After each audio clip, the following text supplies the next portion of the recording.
So I was on Facebook sometime soon, recently, and I went to somebody's page that I didn't know, and the lady on her page had written, um, "I'm divorced with two kids. You do not want to slide in my DM." DM standing for direct message, and she was basically suggesting that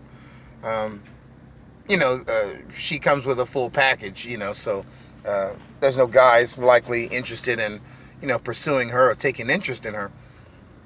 And I think it's rather sad that there are some ladies that are under the impression that uh, some men are just looking for like this picture perfect lady. Realistically, I think that there are a lot of men, and I'm talking about real genuine men, not the goofballs who are using and abusing women.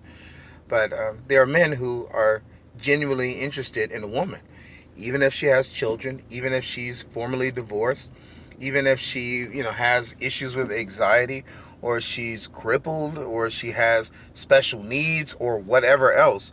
I think that there are a lot of ladies that really should um, open up their minds and their hearts to the fact that there are men who exist that are not looking into going into a relationship to be served, but to serve their lady, to do what is right, to do what they're called for as men. And they don't have an issue with this. I personally don't think I have an issue with this.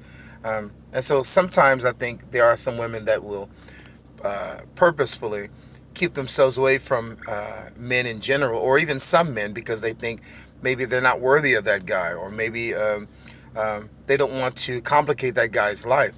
But it's really kind of making the decision for the guy when you haven't even given him the chance. You have to actually approach men about this and let them know what's going on, and then allow the man himself, if you're interested in him, to decide for himself.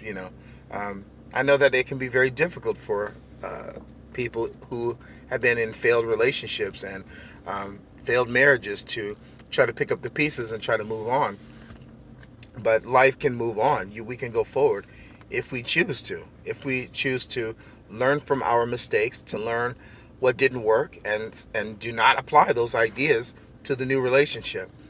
There's a lot of statistics that state that people who are in like marriages, for example, and they failed, you know, when they go into other relationships, the likelihood of those relationships lasting in a long-term relationship um, is really against them.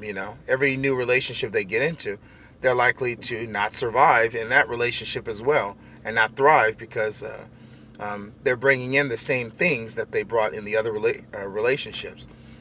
So I think, yeah, it's just important that there are women who understand not to underestimate the strength and the direction of men. There are some of us that we are well aware of what's out there, and we are willing to take on the challenge because we have love to give. We have genuine love and interest to give one woman with a godly foundation, and to love her peacefully and genuinely, and that's it. Let's not pretend like there's guys that don't exist that are willing to offer that. Maybe you're just not interested in those type of guys. All right.